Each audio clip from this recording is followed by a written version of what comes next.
ॐ भद्रं कर्णेभिः शृणुयामदेवाः भद्रं पश्येम अक्षभिर्यजत्राः त्रैअङ्गैस्तुष्टुवांसस्तनूभिः व्यचेम देवहितं यदायुः स्वस्ति न इन्द्रो वृद्धश्रवाः स्वस्ति न पूषा विश्ववेदाः स्वस्ति नस्तार्क्ष्यो अरिष्टनेमिः स्वस्ति नो बृहस्पतिर्ददातु। ओम शांति शांति शांति।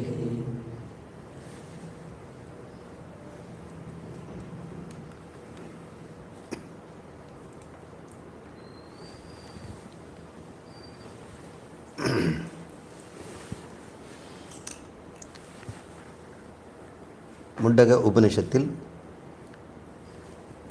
இரண்டாவது முண்டகம், இரண்டாவது கண்டம், நான்காவது மந்திரம்.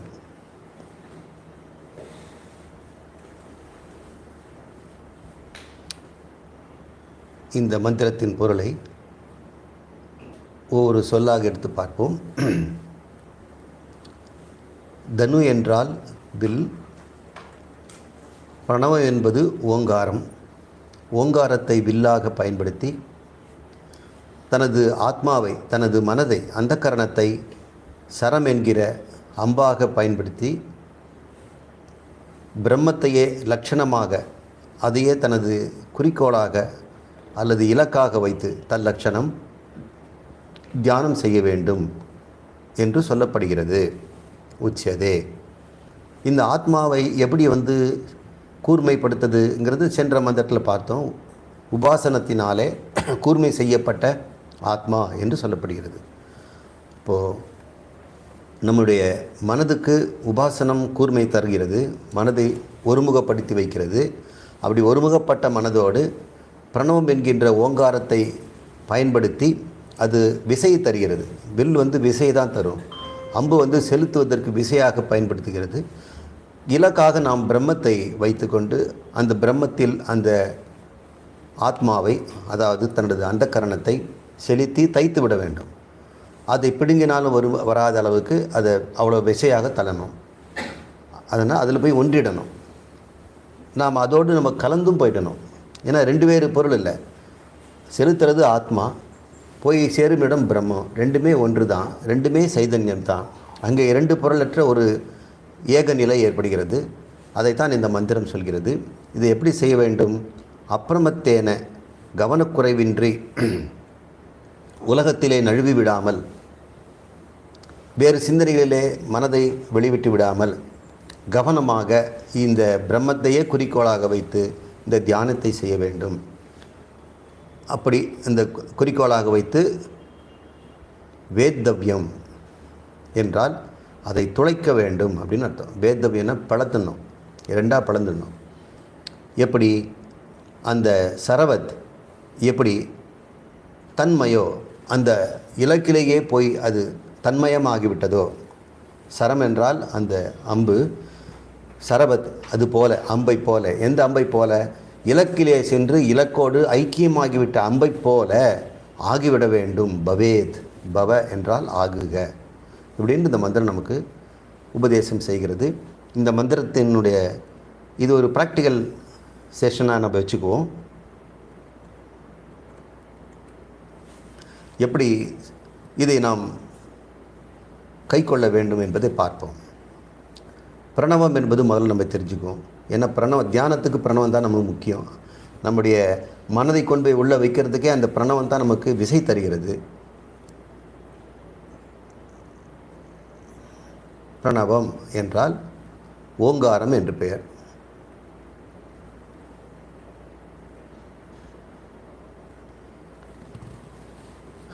எல்லாருக்கும் தெரிந்த ஒரு ஏகாட்சரி மந்திரம், ஒரு எழுத்து மந்திரம்.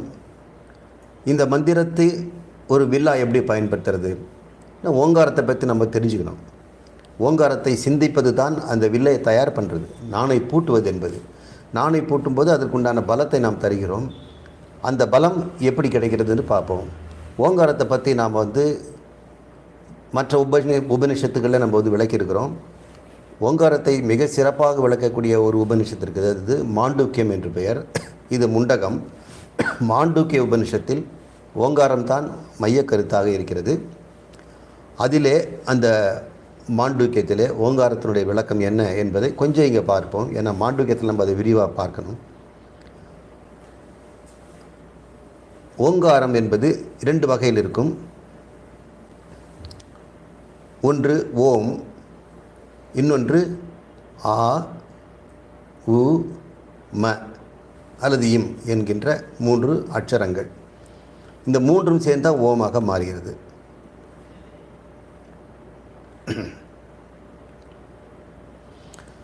எப்படி இந்த ஓம் ஆ உ இம்மாக மாறுச்சு அப்படின்னா, இந்த ஓம்காரங்கிற சொல், ஓம்ங்கிறது எதுலேருந்து வந்ததுன்னா அவ என்ற சொல்லிலேருந்து வருது.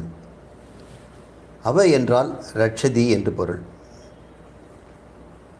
ரட்சதி என்றால் காத்தல்னு அர்த்தம்.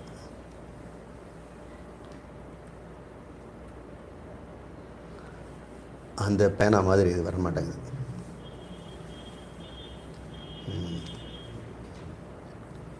அவை என்ற தாத்து அர்த்தம். தாத்து என்றால் ஒவ்வொரு சொல்லுக்குமே ஒரு வேர் சொல் அல்லது வினையடின்னு பேர். வினையடியின் அடிப்படையில் தான் இந்த சொற்கள் எல்லாம் பிறக்கின்றன. இந்த சொற்கள் எல்லாம் பல கோடி இருக்கலாம். ஒரு டிக்ஷனரியில் லட்சக்கணக்கான சொற்கள் இருக்கலாம். ஆனால் சொற்களுடைய வேறு வினையடின்னு பார்த்தோம்னா குறைவாகத்தான் இருக்கும். அது 1000 தான் இருக்கும். அப்படி 1000 வினையடிகளை பாணியினுடைய சூத்திரத்தில் அவர் சொல்லியிருக்கிறார். அது அமரகோஷம் என்ற நூல்களிலுமே நம்ம பார்க்கலாம். அமரம் என்றால் அழியாதது, கோஷம் என்றால் சப்தம், அழியாத சப்தங்கள் என்று அட்சரம்னு பேர். அந்த அட்சரமாக அழியாத சப்தங்களின் அடிப்படையில் தான் மற்ற சப்தங்கள்லாம் வருது. அந்த சப்தங்களை வினையடி அப்படின்ட்டு சொல்லுவாங்க. இந்த அற்புதமான இந்த வேர்ச்சொல்லியல் என்று சொல்லக்கூடிய எட்டிமாலஜி என்று பெயர் அதுக்கு இங்கிலீஷில்.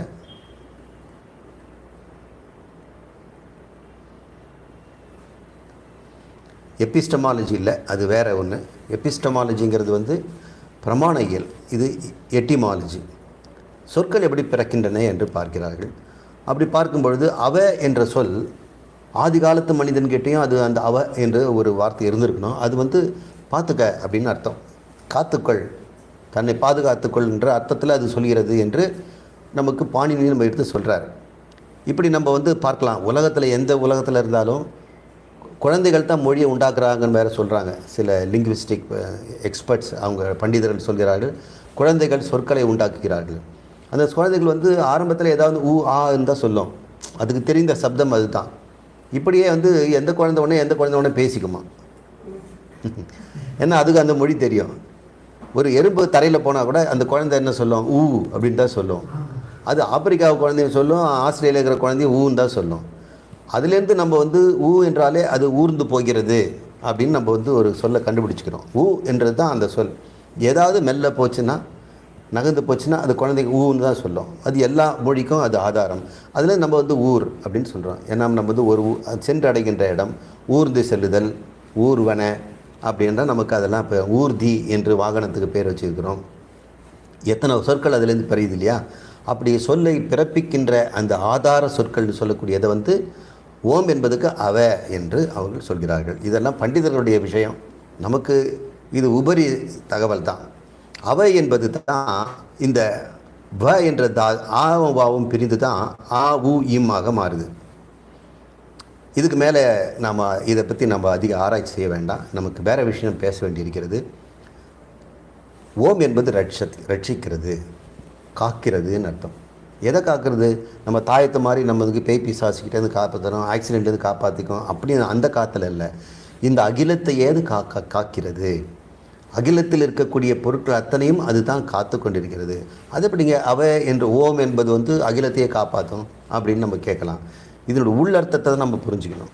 இப்போ அகிலத்தினுடைய உண்மைத்தன்மையை நம்ம அறிந்து கொண்டால்தான் இதை நம்ம ஓம்னுடைய இது புரிஞ்சிக்க முடியும். அகிலம் அல்லது ஜகத் என்று சொல்லக்கூடிய இந்த உலகம்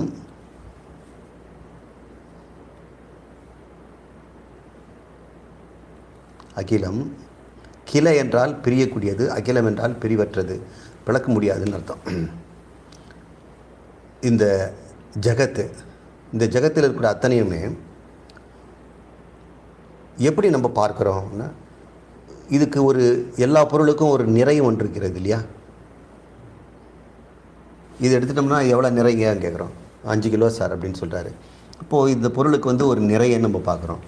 நிறையுடையது அணு துகளாக இருந்தால் கூட அதுக்கு ஒரு நிறைன்னு சொல்லணும். எலக்ட்ரானுக்கு எவ்வளோ வெயிட் இருக்குதுங்க, புரோட்டானை விட அது 1000 மடங்கு எடை கம்மி அப்படின்லாம் சொல்கிறோம். யாரோ எலக்ட்ரான் எடை போட்டு பார்த்தா மாதிரி சொல்கிறாங்க.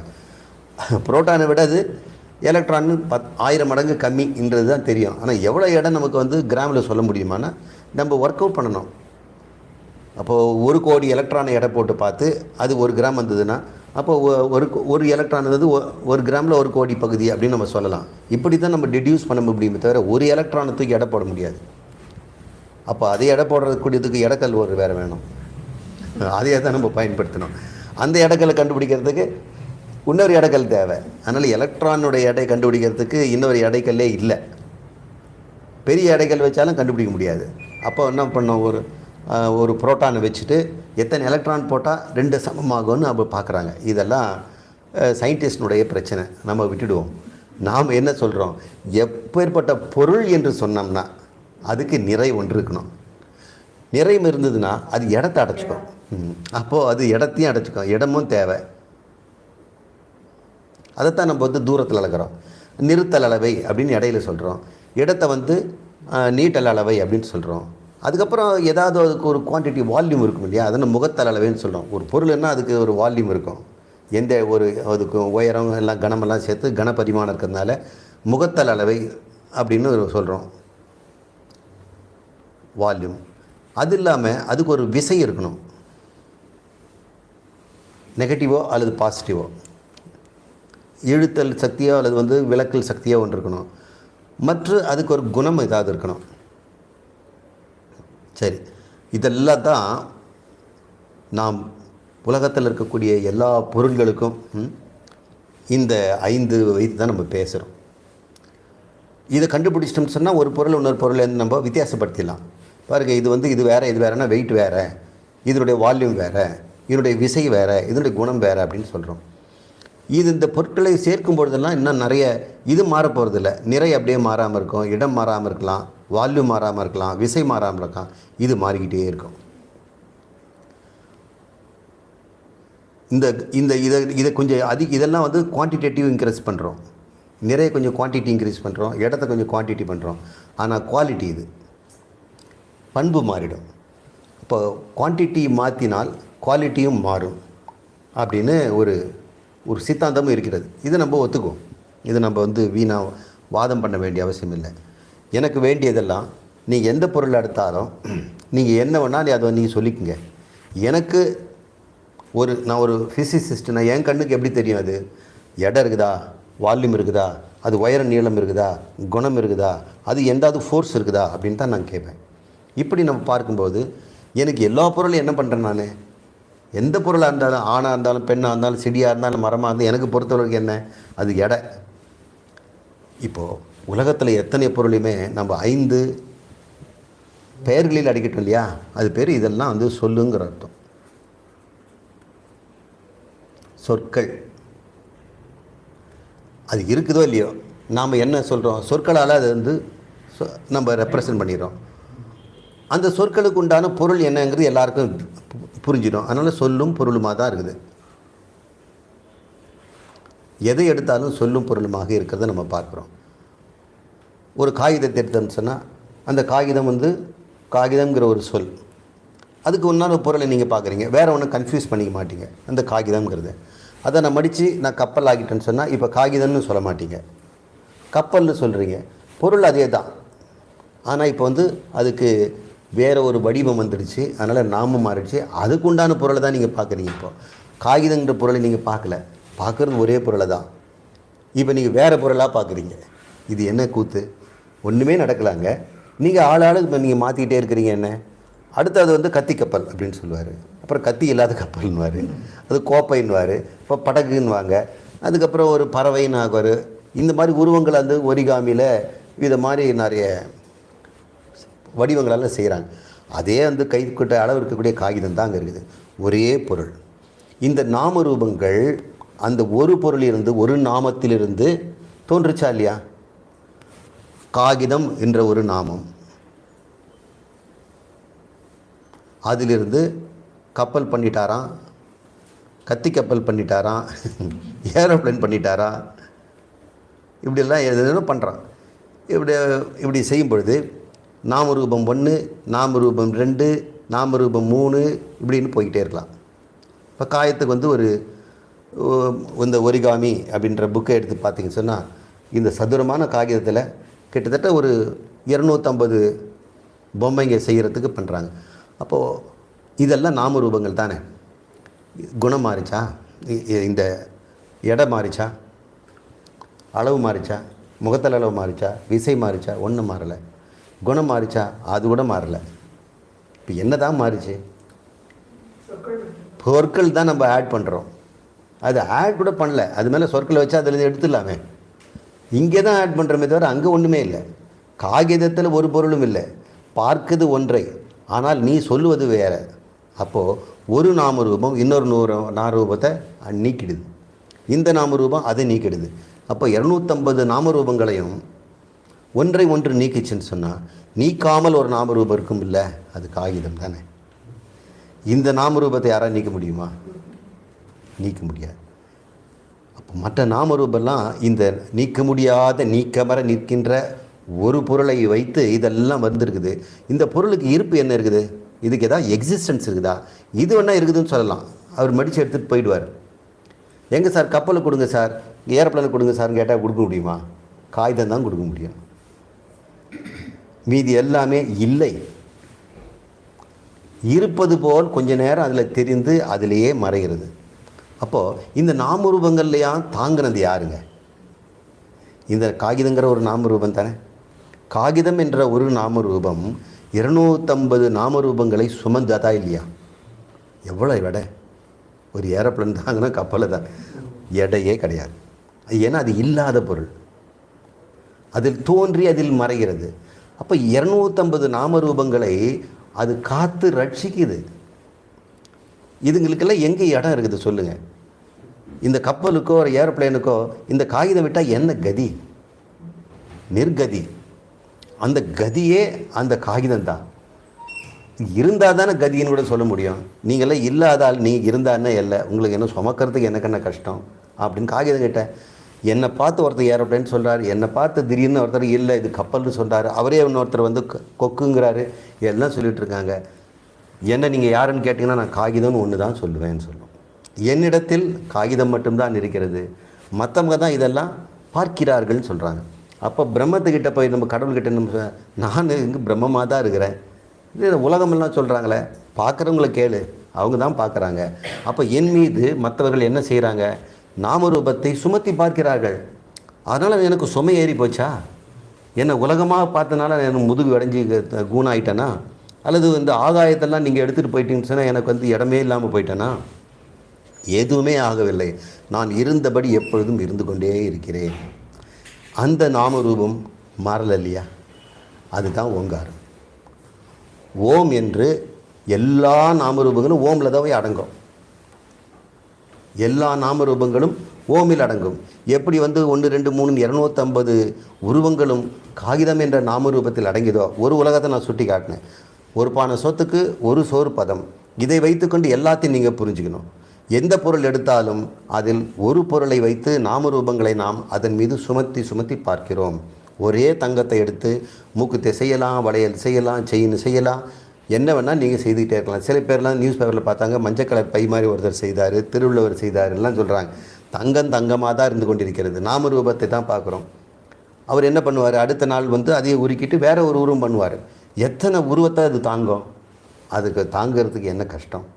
ஏன்னா உருவங்களுக்கு எடையே இல்லை, இருப்பே இல்லை. இருப்பதெல்லாம் அதைத்தான் நம்ம இப்படியாக பார்த்து கொண்டிருக்கிறோம் என்பதை நம்ம இந்த உதாரணத்திலேருந்து நம்ம தெரிந்து கொள்கிறோம். அப்படின்னா எப்படி எல்லா நாமரூபமும் ஓமில் அடங்கும்? கப்பல் விமானமெல்லாம் காகிதத்தில் அடங்குன்ற நான் ஒத்துக்கிட்டேன். எல்லா நாமரூபங்களும் எப்படி வந்து ஓமில் அடங்கும் அப்படின்னு சொன்னால், எல்லா நாமரூபங்களுக்கும் பொருளை வந்து ரூபத்தை வந்து நாம் நாமத்தில் ஒடுக்குவோம். ஏன்னா இதுவும் அதுவும் பிரிந்து இல்லை. சொல்லென்றால் பொருள் இருக்கும். நான் பானைன்னு சொன்னோன்னே உங்கள் மனசுக்குள்ளே பானை வந்து தோணுச்சு. அதுக்காக நீங்கள் வந்து பானையை வந்து உண்டாக்கலை. ஏற்கனவே உங்கள்கிட்ட பானைங்கிற ஒரு பொருள் இருக்கிறது. என் சப்தம் அது எழுப்புது, அவ்வளோதான். திடீர்னு ஒரு பொருளை நான் இதை காட்டுறேன், இந்த பொருளை காட்டுறேன், நான் அந்த பொருளை உங்களுடைய நாமத்தை உங்களுக்கு மனசுலேருந்து எழுப்புகிறேன், அந்த பொருளை இதை நான் எழுப்புகிறேன். அப்போ உங்ககிட்ட எல்லாமே இருக்குது. பார்த்துட்டு இது இருக்குதுன்னு மட்டும் தான் சொல்கிறீங்க. இது வந்து பூன்னு உங்களுக்கு தெரியும். நீங்கள் இதை புதுசாக பார்த்து என்ன சொல்ல போகிறீங்க? நீங்கள் ஓ இது பூ அப்படின்னு சொல்ல மாட்டீங்க. உங்கள்கிட்ட என்ன இருக்கும்? என்னது அஃபர்மேஷன் தான் இருக்கும். ஆம் இது அப்படின்னு தான் இருக்கும். வேறு ஒன்றும் செய்ய மாட்டீங்க. இந்த உலகத்தில் எது பார்த்தாலும் நீங்கள் என்ன பண்ண போகிறீங்க? ஆம் இது, ஆம் இது. எங்கேங்க நாமரூபம் இருக்குது? நாமரூபத்தை ஏற்றிட்டு வந்துட்டானா இவன் அப்படின்னு நம்ம சொல்கிறோம். ஆம் இதுன்னு பார்க்க கற்றுக்கணும். உங்களுக்கு ஆம் இதுன்னு பார்க்குறது தெரியுமா இல்லையா? இதெல்லாம் ஒன்று ஒன்று தான் ஓ இதுவா அப்படின்னு கேட்கலாம். ஆம் இதுன்னு சொல்ல தெரில, எதுன்னு கேட்குறோம். அப்போ ஓ இதுவா, முடிஞ்சு போச்சு. ஆம் இது, ஆம் இது, ஆம் இதுன்னு பார்க்குறதுல நமக்கு என்ன கஷ்டம்?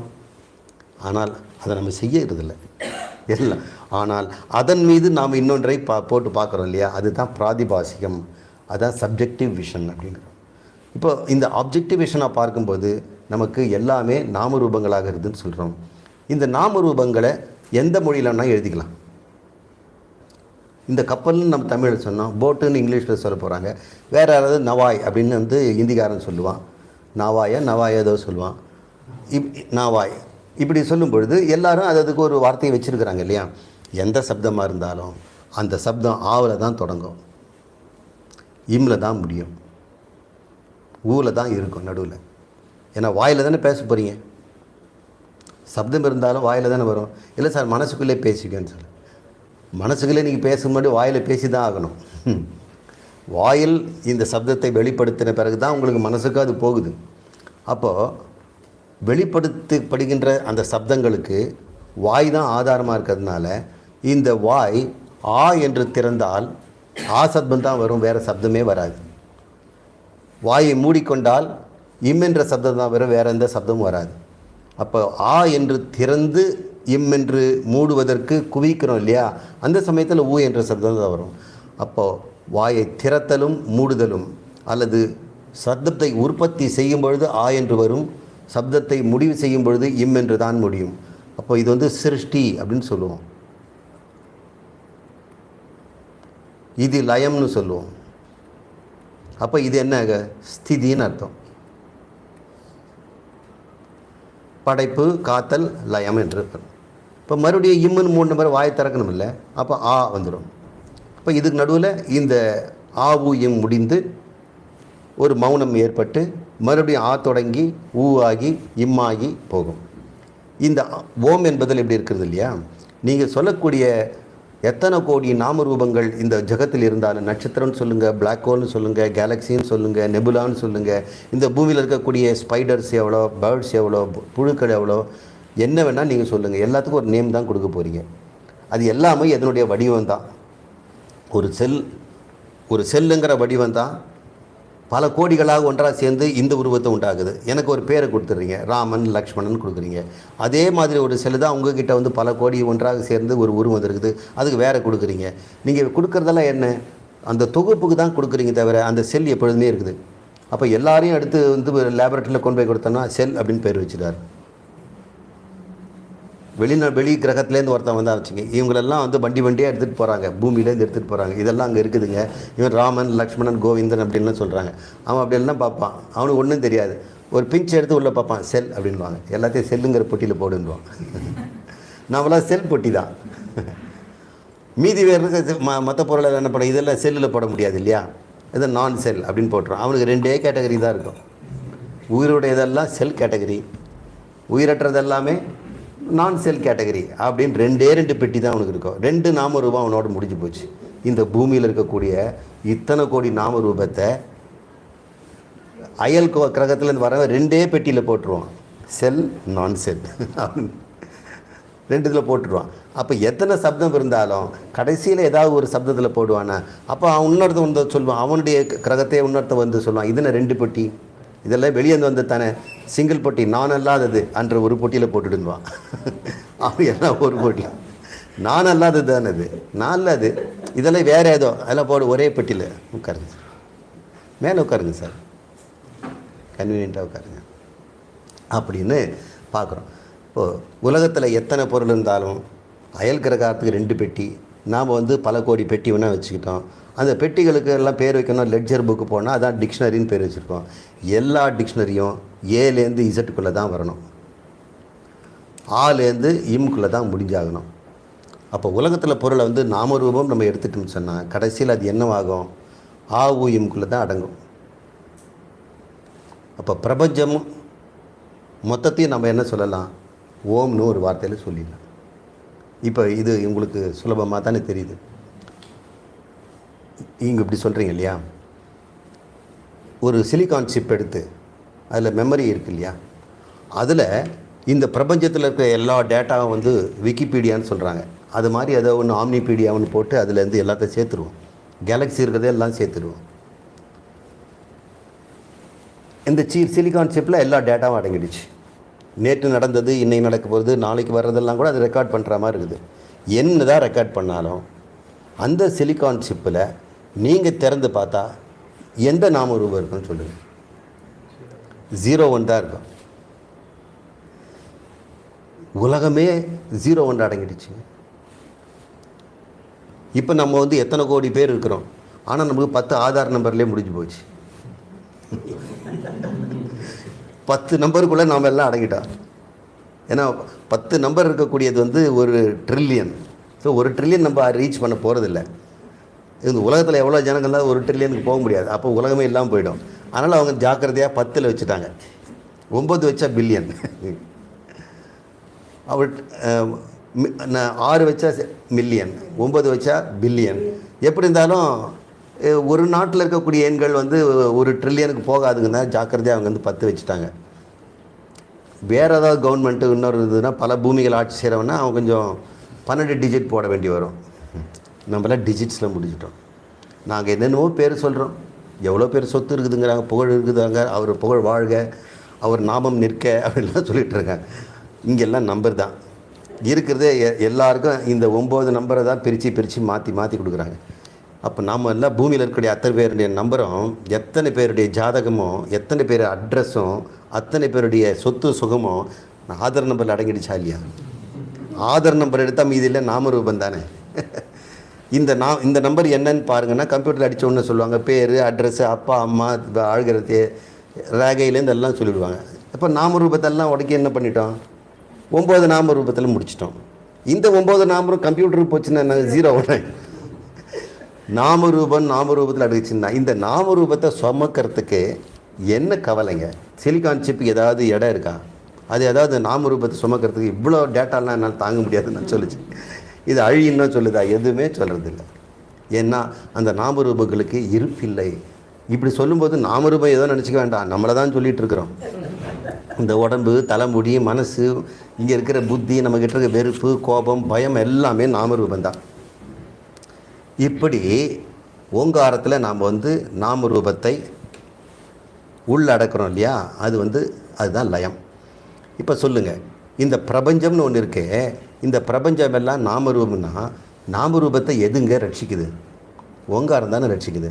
இந்த ஆவுயம்குள்ளே தான் எல்லாம் அடங்கிடுச்சு. இந்த ஆவு மௌனம் ஆகி போச்சுன்னா என்ன ஆகும்? லயமாயிடும். மறுபடியும் சிருஷ்டி பண்ணணுன்னா காப்பாற்றணும்னா லயம் வருவது இம்மு. அப்போ ஓங்காரத்துக்குள்ளே தான் இந்த சிருஷ்டி ஸ்திதி லயமே இருக்கிறதுனால இதை தியானம் பண்ணுங்கள் அப்படின்னா நம்முடைய மந்திரம் சொல்லிச்சு.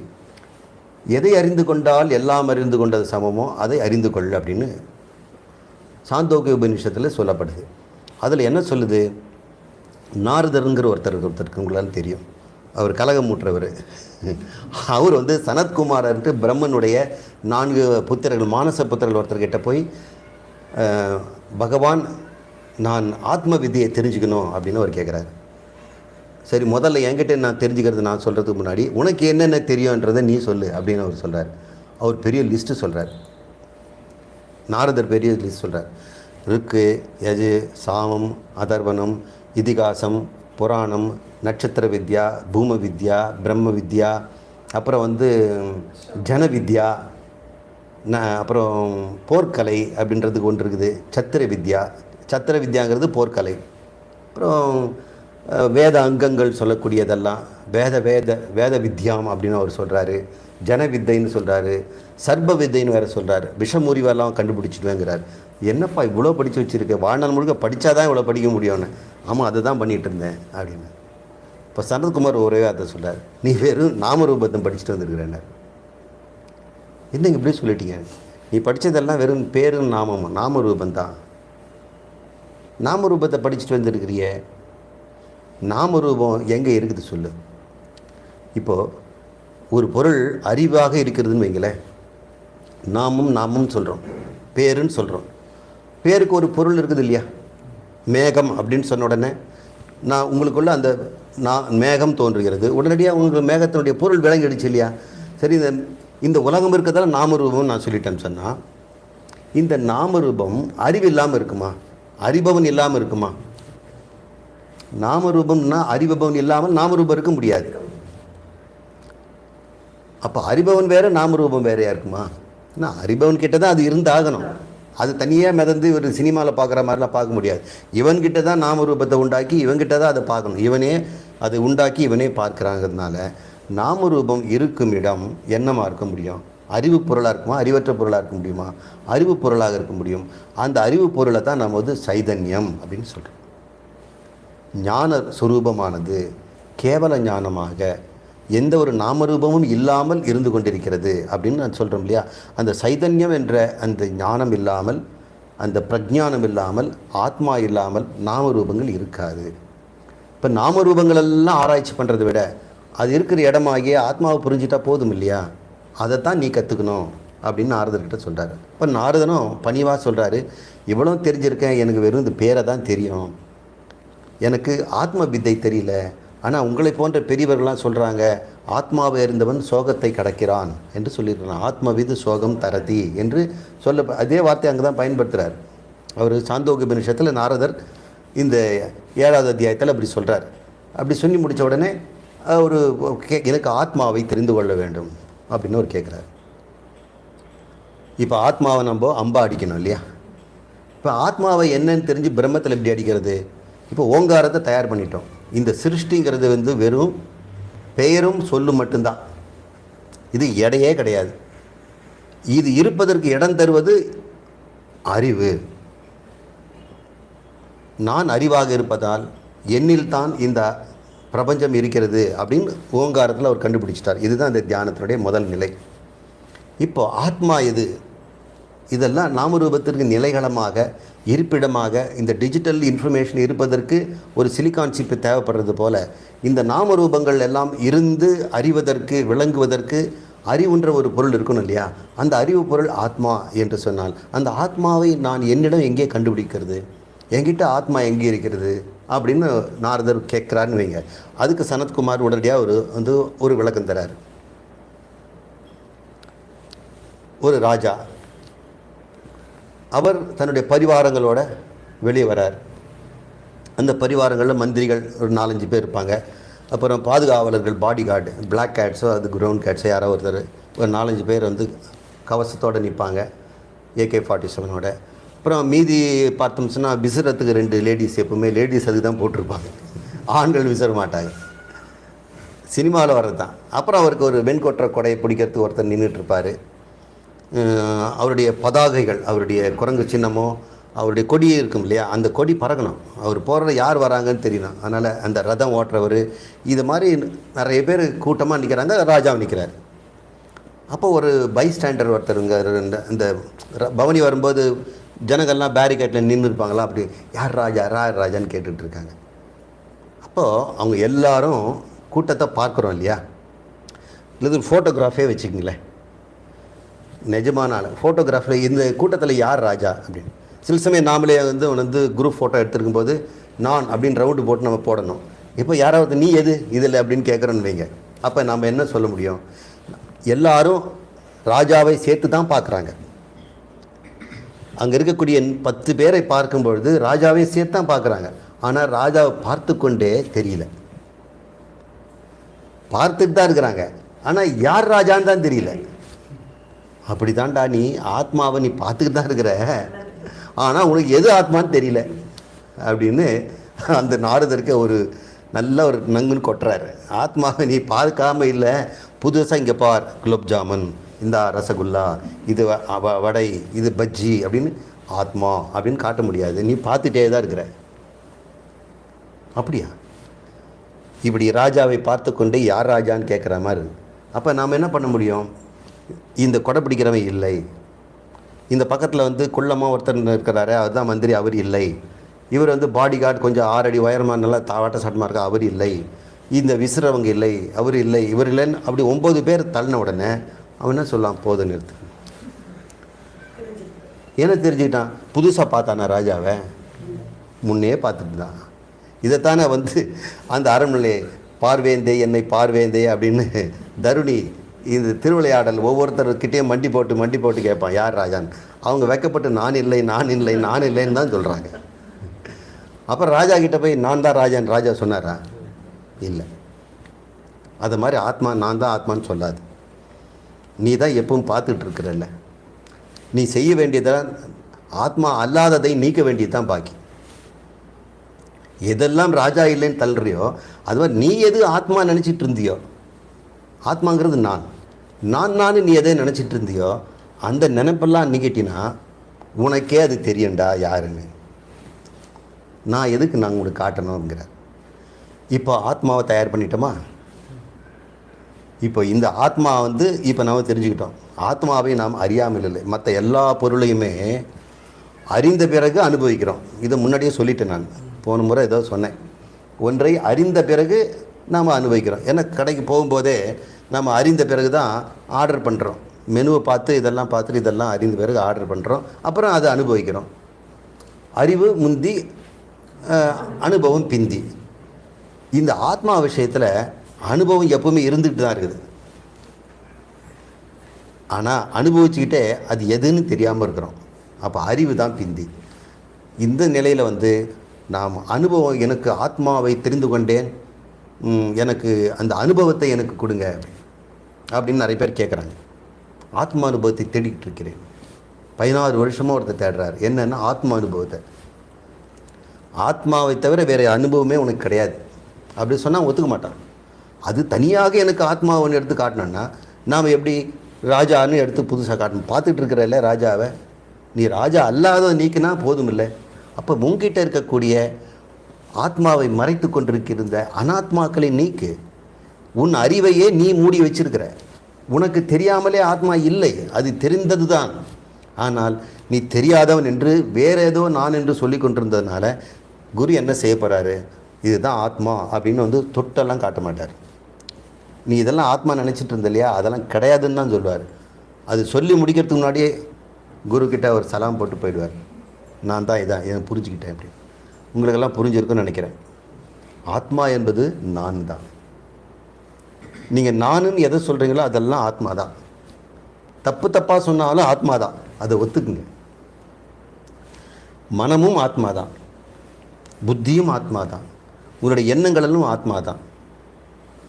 வேறு ஏதாவது உணர்வுகள் ஏதாவது வந்ததுன்னா ஆத்மா. கோபதாபங்கள் போன்ற உணர்வுகளெல்லாம் வருது, அதுவும் ஆத்மா தான். இதெல்லாம் நாமரூபங்கள். அந்த நாமரூபங்கள் நான் மனம் என்று சொல்லும்பொழுது விளங்குது இல்லையா?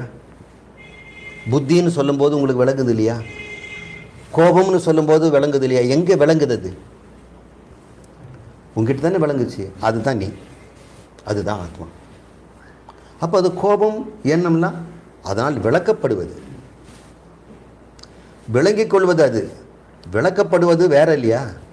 விளக்கு விளக்கப்படுமா? விளக்கு யாராவது விளக்குவாங்களா? அதை விளங்கிக்கிட்டே இருக்குது. தானாய் விளங்குவது ஸ்வயம் பிரகாசம். அதாவது ஸ்வயம் பிரகாசமாக தானாய் விளங்குவது, அதுக்கு பேர் திருக்குன்னு பேர். அதனால் விளக்கப்படுவது தான் மனம், புத்தி, கோபம், உணர்வு, கனவு, நினைவு, பழங்காலத்து நினைவுகள், எதிர்காலத்து பயங்கள் எல்லாம் அதனால் விளக்கப்படுவது. விளங்கி கொண்டிருப்பது ஆத்மா. எப்படிங்க விளக்கப்படுவதெல்லாம் இருக்கும்போது விளங்குவது எங்கே இல்லாமல் போகும் சொல்லுங்கள்? கோபம் இருக்கும்போது ஆத்மா இருந்தாகணுமா இல்லையா? ஆத்மா அங்கே விளக்கலைன்னா கோபம் உங்களுக்கு எப்படி தெரியும்? பயம் உங்களுக்கு விளக்கப்படலைன்னா எப்படி பயம் இருக்குது உங்களுக்கு தெரியும்? உங்களுக்கு பயத்தை தெரிவித்தது யார், கோபத்தை தெரிவித்தது யார், உங்கள் உடம்பை தெரிவித்தது யார், உங்கள் கஷ்ட நஷ்டங்களையும் சுக துக்கங்களையும் தெரிவித்தது யார்? தெரிவித்து கொண்டே இருக்கின்ற, விளங்கி கொண்டே இருக்கின்ற ஒன்று தான் ஆத்மா. அதை மட்டும் திருப்பி பிரித்து எனக்கு காட்டுங்கன்னு சொல்லாதீங்க. அப்படி பிரித்து இப்படி வெளியே வச்சா நீங்கள் இருக்க மாட்டீங்களே, நீங்கள் தானே அதை பார்க்கணும். அப்போ நீங்களே அதை பிரித்து உங்களால் பார்க்க முடியும்னு சொன்னால் என்ன ஆகும்? அதை விளக்கு பொருளாக நீங்கள் மாறிடுவீங்க, அது விளங்கப்படும் பொருளாக மாறிடும். இப்படி விளக்கு விளங்குன்னு புரியல இல்லையா? அதனால் நம்ம சமஸ்கிருதத்துக்கு போய்டுவோம். விளங்குவது திருக்கு, விளக்கப்படுவது திருஷ்யம். அப்போது ஆத்மா எப்பொழுதுமே திருக்கு தான். எதையாவது நீ திருஷ்யம்னு சொல்லிட்டினாலும் அது அதற்கு அல்லன்னு முடிவு பண்ணிக்க. அப்போ ராஜா இல்லைன்னு நான் சொல்லக்கூடியதெல்லாம் என்ன? திருஷ்யங்கள் எல்லாம் திருக்கு அல்ல. ஏன் அவ்வளோ துணிச்சலாக சொல்கிறீங்க? ஏன்னா திருக்கு எப்போ திருஷ்யம் ஆகாது. அதை நீ இல்லைன்னு சொல்லவே முடியாது. ஏன் சொல்ல முடியாது? அது திருஷ்யமே ஆகாது. திருக்கு எப்பொழுதும் திருக்கு தான். அறிபவன் எப்படி அறியப்படும் பொருளாவான்? இது அறியப்படும் பொருள், அறிபவன் நான் எப்படி இந்த பொருளாக மாற முடியும்?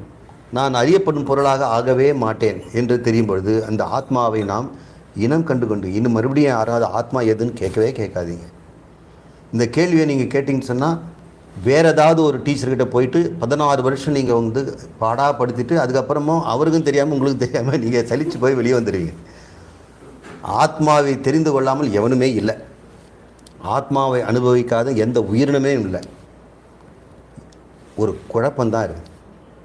அந்த குழப்பம் தெளியணும். குழப்பம் தெளிஞ்சிடுச்சுன்னா நான் யாருன்னு தெரிஞ்ச பிறகு நான் அல்லாததை பற்றி எனக்கு என்ன கவலை? அது எப்படி என்ன பாதிக்க முடியும்? அதெல்லாம் வெறும் நாம ரூபங்கள் தானே. இந்த காகிதம்ன்ற ஒன்று இருக்கும் பொழுது அது கப்பலாக இருந்தானே, ஏரோப்ளானாக இருந்தானே, கொக்காக இருந்தானே, நீங்கள் எப்படி வேணால் மடிச்சுக்கோ. ஏன்னா அந்த ஆத்மாவில் சார்ந்திருக்கின்ற அந்த மனம் எந்த விகாரத்தை வேணால் எடுக்கும். ஆனால் விகாரங்களெல்லாம் மற்றது ஆத்மா அகம் நிர்விகாரி என்ற ஒரு சொல் மட்டும் போதும். இது தான் தியான கருத்து. இந்த தியானத்தை கொண்டு அகம் நிர்விகாரதி, அகம் சுத்தம் அப்படின்னு புரிஞ்சுக்கணும். நான் எப்பொழுதுமே தூய்மையானவன். ஏன்னா மாயையினுடைய சாயலே அதில் இல்லை. மாயையினால் உற்பத்தி செய்யப்பட்ட நாமரூபங்களுடைய தொகுப்புக்கு மாயைன்னு ஒரு பெட்டி சொன்னேன் இல்லையா? எல்லாத்தையும் கொண்டு போய் உள்ளே போட்டுடுவீங்கன்னு சொல்லி. இங்கே இருக்கிறவன்லாம் செல் பெட்டி, செல்லல்லாத பொட்டின்னு ஒருத்தன் போட்டான்ல. அப்புறம் இன்னொருத்தன் என்ன பட்டான்? ஒரே பொட்டியில் இது செல்லில் அயல் கிரக வாசிகள்னு ஒரே பொட்டியில் போட்டுட்டான். அந்த மாதிரி ஒரு பெட்டியில் நம்ம போட்டுட்டோம். அதெல்லாம் திருஷ்யம்னு போட்டாச்சு. அப்படி திருஷ்யம்னு போட்டோடனே அதுக்கு என்ன பேர்? மாயைன்னு பேர் வச்சுருக்கோம். மாயைன்ற பெட்டிக்குள்ளே அது போட்டுட்டோம். நான் மாயை பார்ப்பவன். நாம ரூபங்களாக பார்த்தா அது உலகம். பார்க்க மாட்டேன்னு சொன்னால் மாயை அப்படின்னு பேர் வச்சுக்கோங்க. ஒரு பெட்டியில் அடைக்கலாம். அந்த மாயை உன் மீது இருக்குதுன்னு வைங்க. அதனால் ஒன்று அழுக்கா? மாயை சுமப்பதனால உனக்கு அழுக்காயிடுறீங்களா? எதுவுமே ஆகலை. இந்த கடலிலே அந்த நீரிலே எத்தனை நுரை வருது? அந்த நுரையினால் தண்ணி அழுக்காயிடுதா? நுரைகள் தோன்றி அலைகள் தோன்றி அதிலே மறைகிறது. ஏன்னா தோன்றியது நுரைன்னு நீங்கள் பேர் வச்சுருக்கீங்க, ஆனால் அது தண்ணி தான். நீங்கள் அதுலேருந்து தோன்றியது அலைன்னு பேர் வச்சுருக்கீங்க, ஆனால் அதுவும் தண்ணி தான். நீங்கள் ஒரே தண்ணிக்கு இத்தனை பேர் வச்சுட்ருக்கீங்க, அதனுடைய சொரூபம் கிடவே இல்லை. அது மீது நாமரூபங்களை வச்சு நம்ம பார்த்து அலங்காரம் பண்ணி நாம் ஆசைப்பட்டுக்கிட்டு இருக்கிறோம் இல்லையா? அப்படிப்பட்டதுங்க ஆத்மா. ஆத்மா ஆத்மா இந்த நாமரூபங்களால் அது அது மலினமாவதில்லை, அழுக்காவதில்லை, மாசுபடுவதில்லை. ஆனால் அது எப்பவுமே சுத்தம். அது எப்பவுமே இந்த நாமரூபத்திலேருந்து விடுபட்டு தான் இருக்குது. இது என்ன ஒட்டிக்கிச்சே, என்னால் நான் நீக்க முடியலன்னு நீங்கள் சொல்லவே முடியாது. நீங்கள் தான் அதில் ஒட்டிக்கிறீங்க. உங்கள் எண்ணம் ஏதாவது ஒன்று கோபம் வந்துடுச்சுன்னு சொன்னால் அந்த கோபத்தில் நீங்கள் ஒட்டிக்கிறீங்க. அதுக்கு நான் ஒரு உதாரணம் சொல்வது உண்டு. இந்த ஈரத்துணி, இந்த கைக்குட்டை மாதிரி சதுரமான ஒரு கைக்குட்டை எடுத்துட்டோம்னா அதில் தண்ணியில் போட்டு முக்கிடணும். அது கூட மஞ்சள் தண்ணியிலே வச்சுக்கோங்க. அதை முடிச்ச விட்டோன்னே அந்த துணி என்ன ஆகும்? ஈரமாகிடும். நல்லா பிழுக்கி உதறீங்க. அப்பவும் ஈரம் போகுமா? போகாது. 2 மணி நேரமாக அது ஆகும் காய. காஞ்சாலும் அந்த மஞ்சள் போகுமா? மறுபடியும் தண்ணியில் நிற்கணும். மறுபடியும் நின்று எடுத்தோம்னா மறுபடியும் ஈரம் காயணும். இப்படி தான் ஆகும். அந்த தண்ணியில் வேறு ஒரு கலர்னு வச்சுங்க, மஞ்சள் போயிட்டு புது கலர் ஒட்டிக்கும். நீளம் போடுறேன்ட்டு வெள்ளையை நீளம் ஆக்கிடுவாங்க. வெள்ளையை வெள்ளைப்படுத்துறதுக்கு பதிலாக நீளப்படுத்திடுவாங்க. இந்த துணி கதையே இதுதான். மனமும் அப்படி தான். மனசில் ஒரு கோபம் வந்துடுச்சுன்னா அதில் அப்படியே ஊறிடும். அதை பிழிஞ்சு எடுத்து அதை காய வைக்கணும்னா 2 மணி நேரம் 3 மணி நேரம் ஆகும். அதுக்குள்ளே மறுபடியும் இன்னொரு கோபம் வந்து ஒட்டிக்கும். இந்த மனம் காய்வதே கிடையாது. அது எப்பொழுதுமே ஈரத்தில் அது நனைஞ்சி மக்கி கெட்டு போகுது, நாத்தம் அடிக்க ஆரம்பிச்சிருக்கு. ஆனால் தாமரை இலைன்னு ஒன்று இருக்குதுல்ல, இது தண்ணியில் கொஞ்ச நேரம் போட்டு எடுக்கிறதுக்கே எவ்வளோ கதி. அது பிறந்ததுலேருந்தே இருக்குது. அது அம்புஜம்னு பேர். அது அம்பு என்றால் தண்ணீர், ஜம் என்றால் பிறத்தல். தண்ணிலேயே பிறந்து தண்ணிலேயே இருந்து தண்ணிலேயே வாழ்கின்றது. அதில் ஒரு சொட்டு தண்ணி ஈரமாக இருக்குதா? யாராவது தாமரையில் காய வச்சுருக்கிறாங்களா? காயிருக்கேன். அது ஈரம் பட்டால் தானே காயணுங்கிறது பிரச்சனை. அதுக்கு எதுலையுமே ஈடுபடாமல், அதாவது சுற்றி தண்ணி தான் இருக்குது. நமக்கு வந்து கொஞ்சம் கோபம் வந்து சுற்று போனா கூட நம்ம வந்து பயந்துக்கிறோம். அது சுற்றியும் கோபக்காரர்களும் அடிக்கிறவங்களுமாக தண்ணீர் சூழ்ந்திருந்தாலும் கூட அது ஒன்றிலும் ஈடுபடாமல் சுத்தமாக இருக்குது இல்லையா? அப்படி இருக்கிறதுனால இந்த ஆத்மா நித்திய சுத்தம். அது நானும் நினச்சிங்க, ஆத்மாவை பற்றி பேசலை. நான் நித்திய சுத்தம். இனிமேல் இந்த நாமரூபங்களாக மாயை என் மீது கொஞ்சம் கூட ஒட்டவே முடியாது. அது என் மீது இல்லை. முதல்ல இருப்பே இல்லை. இருந்தாலும் என் மேலே ஒட்டாது. இருப்பு இல்லாதது ஒட்டினா என்ன, ஒட்டாவிட்டா என்ன அப்படின்னு நீங்கள் நினச்சிக்கங்க. இல்லாத அழுக்கு வந்து இந்த சட்டையில் ஒட்டிச்சுன்னு சொன்னால் இன்னும் கொஞ்சம் 2 கிலோ போடுங்க சார், எனக்கு ஒன்றும் கவலை இல்லைன்னு தான் நான் சொல்லுவேன். இல்லாத அழுக்குக்கு எனக்கு என்ன கவலை, நான் எவ்வளோ வேணா தாங்குவேன். அது எப்பொழுதுமே நான் இருக்கிறேன்னு அறிந்து கொண்டிருக்கிறது. அந்த சுத்தமான ஆத்மா என்னைக்காவது ஐயோ நான் இல்லாமல் போயிட்டேனே அப்படின்னு கிடையாது. நீங்கள் எந்த பொருளை பார்க்கறதுக்கு முன்னாடியோ நீங்கள் இருக்கிறீங்க. எந்த ஒரு பொருளை நான் உங்களுக்கு கொண்டாந்து காட்டுறேன்னு சொல்லும் பொழுது அந்த பொருளை பார்ப்பதுக்கு நீங்கள் தயாராக தான் இருக்கிறீங்க. அந்த தயாராக இருக்குன்றது தான் ஆத்மா. அறிவு பின்னாடி அது மேலே வந்து ஒட்டுது. ஓ இதை நான் பார்த்துட்டேன், இது மவுஸ் அப்படின்னு இப்படி காட்டுறேன் வந்து வச்சுங்க, இது மவுஸ் அப்படின்னும் போது இந்த மவுஸை பார்க்குறதுக்கு லேட்டாக வந்தீங்களா? கண்ணு பின்னாடி நீங்கள் உட்காந்துட்டு தானே இருக்கிறீங்க. கண்ணு திறந்த பிறகு ஆத்மா பின்னாடி உட்காந்துட்டு தான் இல்லையா? அப்போ ஆத்மா எல்லாத்துக்கும் கவனிச்சுக்கிட்டு தானே இருக்குது. அது கண் சிமிட்டி மறுபடியும் காட்டுங்கன்னு கேட்குதா? கண்ணு கேட்கலாம், மனம் கேட்கலாம், ஆத்மா என்னையும் கேட்காது. ஏன்னா மனம் வந்து வேற எங்கேயா போயிடுச்சுன்னா அந்த மவுஸை காட்டும்போது என்னமோ காட்டினாரு, என்ன காட்டினாருன்னு கேட்கும். ஆனால் அந்த மவுஸை கவனிக்காத மனத்தை ஆத்மா தான் கவனிச்சுது. அதுதான் சொல்ல மனம் நீ கவனிக்கலை மறுபடியும் கேளுன்னும். அப்போ யாதொன்று எப்பொழுதும் எல்லா கவனத்திலும் கவனமாக இருக்கிறதோ, கண்ணுக்கு பின் கண்ணாகவும் காதுக்கு பின் காதாகவும் மனதிற்கு பின் மனதாகவும் எல்லாவற்றும் பின்னாடி இருந்து அறிந்து கொண்டிருக்குது இல்லையா? அதனால் புத்தம்னு பேர். அது நித்திய சுத்த புத்தம். அது எல்லாவற்றிலிருந்து ஈடுபடாமல் ஒட்டாமல் தனியாக பிரிந்திருக்கிறதுனால அதில் எதுலையுமே தீண்டப்படலை. ஏன்னா இன்னொன்று இல்லை. நாம் தான் சொல்கிற நாமரூபம் மாயேன்னு. அப்படி ஒன்று இல்லவே இல்லை. அதனால் அது ஒன்றாக ஏகத்துவமாக இருப்பதனால அது எப்பொழுதுமே எல்லாவற்றிலும் விடுபட்டு தான் இருக்குது. நாமெல்லாம் விடுபட முயற்சிக்கிறோம். உண்மையிலே நம்முடைய சொரூபம் தெரிஞ்சால் நம்ம வந்து விடுபட வேண்டிய அவசியம் இல்லை, ஓட வேண்டிய அவசியம் இல்லை. சில பேர் அப்படி ஓடுறாங்க. ஒருத்தன் வந்து அறியாமையினால் இந்த 2 செவர் இருக்காங்க. அந்த செவரில் வந்து ஒரு ஓட்டை இருக்குது. அந்த செவருக்கு பின்னாடியே உட்காந்துக்கிட்டு அந்த ஓட்டை வழியாக பார்க்குறான். அங்கே தூரத்தில் பெரிய இடம் இருக்குது, அங்கே புல்வெளியெல்லாம் இருக்குது, ஆயர்பாடிகள் இருக்கிறாங்க, ஜனங்க வராங்க போகிறாங்க. இதெல்லாம் பார்த்து அதெல்லாம் எப்போ போய் அடைவேன், நான் சிறைப்பட்டிருக்கிறேன்னு அந்த செவர்கிட்ட நின்று புலம்பிகிட்டு இருக்கிறான். அப்போ ஒரு தாத்தா வந்து தட்டுறாரு. இப்போ தான் முதல் தடவை யாரோ அவரை கூப்பிட்றது தெரியுது. யாருங்கன்னு சொல்கிறாங்க. என்னப்பா பார்த்துட்ருக்கிறேன், இந்த சுதந்திரமான உலகத்துக்கு நான் எப்போ போய் வாழ்வேன் அப்படிங்கிற. நீ கொஞ்சம் திரும்பி பாருன்றார். பார்த்தோம்னா அது சிறைச்சாலையே இல்லை, அது வெறும் செவரு தான், ஒரே ஒரு செவரு. இது அந்த ஓட்ட வழியாக இவன் பார்த்துக்கிட்டே இருக்கிறான், பிறந்ததுலேருந்து பார்த்துட்டு இருக்கிறான். அப்போ வந்து திபுன்னு ஓடுறான். ஏன்? நான் விடுபட்டுட்டேன்னு. அப்போ அவர் சட்டைப்பட்டு இருக்கிறார். நீ எப்போ சிறைப்பட்ட ஓடுற, தாராளமாக செவர்கிட்ட இப்போ நின்றுக்க. செவரின் பின்னாடி இருக்கும்பொழுதும் சுதந்திரமாக தான் இருந்தேன். அதனால் நான் எப்பொழுதுமே முக்தம், சுத்த முத்த புத்தம். இதுதான் வந்து சங்கருக்கு ரொம்ப பிடிச்ச சொல்.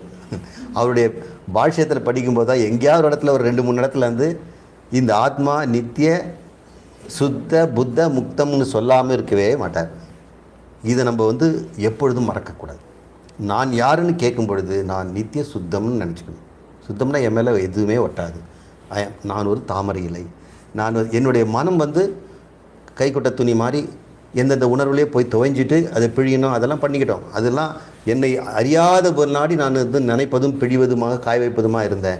இப்பொழுது எவ்வளவுனா இருக்கட்டும், அது நான் அல்ல, அது நாமரூபம் என்று சுத்தமாக இருந்து கொண்டு, இதை அறிகின்ற புத்தியாக இருந்து கொண்டு, புத்தமாக இருந்து கொண்டு எப்பொழுதும் இருந்து விடுபட்டவன். ஏனென்றால் அது இரண்டாவது இல்லை என்ற அறிவினால் இப்போ என்ன ஆச்சு? இப்போ இருக்குது ஒன்று தான். அந்த ஒன்று இப்போது நோக்கி பாய்கிற இடம் வந்து பிரம்மம். ஓங்காரத்தில் ஆரம்பித்தோம், ஆத்மா இப்போ வந்து நிதித்தியாசனத்தில் கூர்மையாக தீட்டிட்டோம். இப்போ எங்கே போய் செலுத்த போகிறோம்? நாம் பிரம்மத்தில் செலுத்தணும். பிரம்மம் எது? பிரம்மத்தினுடைய லட்சணம் என்ன? ஜகத்காரணம் பிரம்மம். இதுதான் அது லட்சணம். கடவுள் என்ன எதுங்கன்னு கேட்டால் நீங்கள் என்ன சொல்வீங்க? இதெல்லாம் தான் படைச்சவர் தான் சொல்கிறோம். ஒரு எல்லோரும் குடியானவன்லேருந்து தொழிலாளியிலேருந்து படிக்கவும் படிக்காதெல்லாம் ஒரு வார்த்தை தான் சொல்லுவான். கடவுள் யாருன்னா எல்லாத்தையும் படைச்சவர் தான் சொல்லுவான். இப்போ இந்த எல்லாத்தையும் படைத்தவர்னா எல்லாம் என்று சொல்வது ஜெகத்து. அதுக்கு படைத்தவங்கனால ஒரு சிருஷ்டிகர்த்தா. அப்போ பிரம்மங்கிறது என்ன நம்ம லட்சணம் கொடுப்போம்? தடஸ்த லட்சணம் ஒன்றே ஒன்று தான், ஜெகத் காரணம் பிரம்மம். இந்த உலகத்தை படைத்தவர் பிரம்மம் அப்படின்னு சொல்கிறோம். சரி, இந்த உலகத்தை பற்றி நம்ம என்ன சொன்னோம்? எல்லாம் நாமரூபம்னு சொன்னோம். இப்போ நாமரூபத்தை படைத்தார்னு சொல்ல முடியுமா? நாமரூபத்தை எங்கேருந்து படைக்க முடியும்? அறிவு தன்னுடைய சலனத்திலிருந்து தான் படைக்க முடியும். சலனமற்ற அந்த ஞானத்தில் சலனமாக ஏதாவது ஒன்று வந்துச்சுன்னா அது வந்து இந்த எண்ணங்களாக தான் இருக்கும்.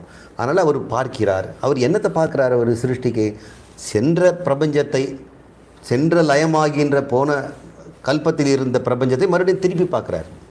அவர் புக்கை புரட்டுறார். அந்த புக்கு எங்கே தனியாக இருக்குதா? அவர்கிட்டயே தான் இருக்குது. அந்த நினைவு சக்திக்கு மாயா என்று பெயர். தன்னுடைய மாயையில் புதைந்திருக்கின்ற அத்தனை நாமரூபத்தையும் பார்க்குறார். அந்த மாயா இப்போ நம்ம என்ன சொல்லலாம்? ஓங்காரம்னு சொல்லலாம் இல்லையா? அப்போ ஓம்ங்கிறது வந்து அது சமஷ்டியாக இருக்கிறது. அதை வந்து பிரித்து ஆவூயம்னு பிரித்து ஆவூவில் கலந்து கலந்து கலந்து எல்லா சப்தங்களையும் வெளிப்படுத்தோன்னே பிரபஞ்சம்லாம் வெளிவந்துருச்சு. அது வியஷ்டி பிரணவமாகவும், சமஷ்டி பிரணவம் ஆவூயம் என்பது வியஷ்டி பிரணவம், அதை ஒன்றாக சேர்த்தா சமஷ்டி பிரணவம். அந்த சமஷ்டி பிரணவம் தான் பிரகிருதி அல்லது மாயா. அதை வைத்திருப்பதனால ஓம் என்பது பிரம்மத்துக்கு பெயராகவும் மாறிடுச்சு. ஏதாவது ஒரு பேர் கொடுக்கணுன்னா எல்லாம் அதில் தானே அடங்குது. காகிதம்ங்கிறதுல இந்த 250 பேர்களும் உள்ள அடக்குன மாதிரி இந்த உலகத்தில் இருக்க ஜகத்தில் அத்தனை நாமங்களும் ஓம் என்பதில் முடிவதனால அந்த ஓம் என்பது பிரணவமா என்று பெயராக சொல்லி பிரம்மத்திற்கு அது ஒரு நாமமாக வைக்கிறோம் அப்படின்னு புரிஞ்சுக்கிறோம். இப்போது அந்த பிரம்மத்தினுடைய தன்மை என்ன அப்படின்னு நம்ம மெடிடேஷன் பார்ப்போம். இந்த பிரம்மத்தின் நாமரூபங்கள் பிரஜை அல்லது சைதன்யம் இல்லாமல் இருக்க முடியுமா? உங்ககிட்ட நாமரூபங்களை என்னன்னு வச்சுக்குவோம். எண்ணங்கள் இருக்கணும்னு சொன்னால் எண்ணுபவன் இருக்கணுமா இல்லையா? எண்ணங்கள் இருந்ததுன்னா அதை அறிபவன் இருக்கணும் இல்லையா? அப்போ அறிபவனை சார்ந்து தானே எண்ணங்கள் இருக்குது. எண்ணங்களெல்லாம் இருந்ததுங்க, அதுக்கப்புறம் போய் அறிஞ்சான்னு சொல்ல முடியாது. இவர்கிட்டேருந்து தான் எண்ணமே உண்டாகுது. ஒரு கனவு காண்பவன்கிட்ட அந்த கனவு உலகம், கனவு ஜகத்து எவ்வளோ பெருசாக இருந்தாலும் அதில் ஆகாசம் இருக்குது, வாயு இருக்குது, அக்னி இருக்குது, நீர் இருக்குது, எல்லாமே இருக்குது. கனவில் என்னென்னவோ வருது. அதில் ஜனங்கள் இருக்கிறாங்க, உயிரினங்கள் இருக்குது, எல்லாமே இருந்து கொண்டிருக்கிறது. அப்புறம் மதவாதிகள், அப்புறம் வந்து மதம் இல்லாதவர்கள், கடவுள் நம்புகிறவங்க, படித்தவன் படிக்காதவெல்லாம் அந்த கனவில் நிறைய பேர் வராங்க. இத்தனை பேரும் அவங்களுக்கு நாமரூபங்கள் அப்படின்னு வச்சுக்குவோம். இந்த நாமரூபங்கள்லாம் அவன் அறிவிலேருந்து தானே வந்தது. அந்த அறிவுக்குள்ளே தானே அடங்குது. கனவு முடிஞ்சவொடனே எங்கே போச்சு அந்த உலகம்? அவன் அறிவு தான். அப்போ அவன் கனவு காணும்பொழுது அந்த பெரிய ஜகத்தை சிருஷ்டி பண்ணுறதுனால ஏதாவது கஷ்டப்பட்டானா? யாராவது துணை கேட்டானா? எனக்கு கொஞ்சம் கனவு காணணும், எனக்கு பக்கத்தில் யாராவது அசிஸ்டன்ட். அவன் வந்து சகாயமே இல்லாமல் செய்கிறான். அவன் வந்தாலும் அசகாயம்னு பேர் அவனுக்கு. அசகாய சூரன். அவன் யாருடைய சகாயமும் இல்லாமல் அவன் செய்கிறதுனால அவன் அசகாய சூரன். அவன் யார் தயவும் இல்லாமல் சொந்தமாக உலகத்தை படைக்கிறான். யார் எதுலேருந்து படைத்தான்? எல்லாம் நாமரூபத்தில் படைத்தான். எல்லாம் அவங்ககிட்ட எங்கே இருந்தது? ஓமில் அடங்கி இருந்தது. ஓம்ங்கிறது ஊதுனா அது பெருசாகி இந்த ஜகத்தாச்சு. மறுபடியும் ஓம் வந்து முடிஞ்சு போச்சு. அப்புறம் கனவெல்லாம் போன பிறகு நிம்மதியாக தூங்குறான். ஓமும் காணும், மௌனம் தான் அங்கே இருக்குது, ஆத்மா மட்டும் இருக்குது. அப்போ ஆத்மாவை அங்கே இருக்குதுன்னு சொன்னால் இந்த ஜகத்காரண பிரம்ம எங்கே? அங்கே தானே இருக்கணும். இவன்கிட்டேருந்து நாமரூபங்கள் வந்து இவங்ககிட்ட அடங்குதுன்னா இவன் மட்டும் இருக்கிறேன்னு சொன்னால் பிரம்மம் இன்னொன்று இருக்க முடியுமா? இருக்காது. அப்போ பிரம்மம் என்ற ஜகத் காரணமும் நானாக தான் இருக்க முடியும். இங்கே 2 நான் இருக்க முடியாது, இங்கே 2 சைதன்யம் இருக்க முடியாது, 2 எல்லையற்றது இருக்க முடியாது, இங்கு நாமரூபங்களை தாங்குகின்ற 2 பொருள் இருக்க முடியாது. அப்போ நான் நாகரூபத்தை தாங்குவேன் என்றால் பிரம்மம் ஜெகத்காரணம் என்றால் பிரம்மமும் ஆத்மாவாக தான் இருக்கணும். அதனால் ஆத்மாவை ஆத்மாவில் கலந்தது, ஆத்மா என்கின்ற அன்பு ஆத்மாவில் தைத்ததுன்னு யாரோ சொல்லுவாங்களா? ஆத்மாவை அறிந்து கொண்டது, ஐக்கியமாகிவிட்டது என்று சொல்கிறோம். அதை தான் இந்த மந்திரம் நமக்கு இப்படி சொல்லுது.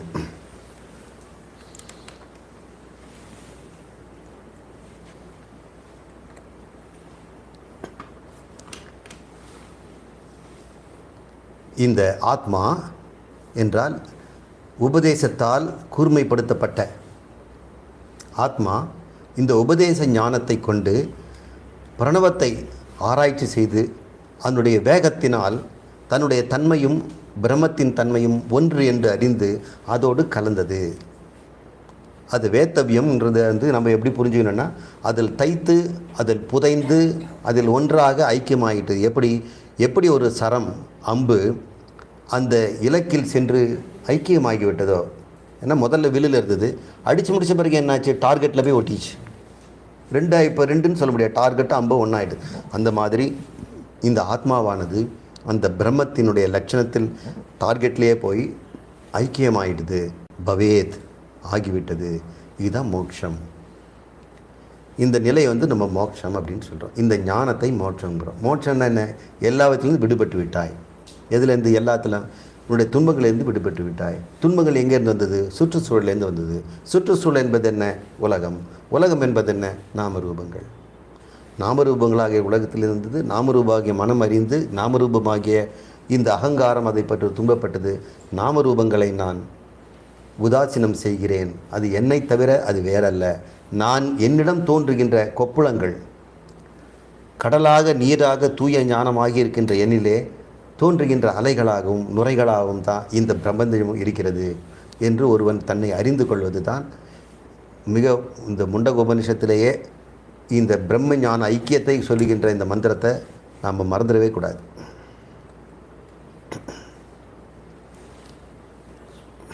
இந்த மந்திரத்தை நம்ம சொல்லிட்டு ஒரு இடைவெளி விடுவோம்.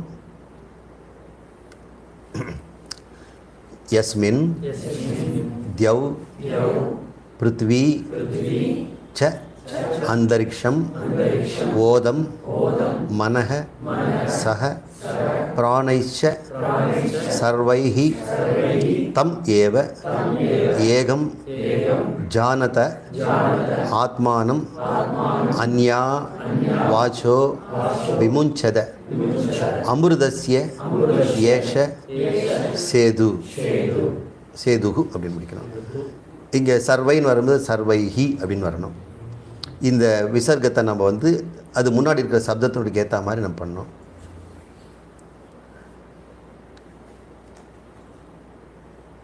யஸ்மின் இப்போ நம்ம போன மத்தியத்தில் நம்ம பேசுகிறது பிரம்மம் தல் லட்சணம்னு சொன்னோம்.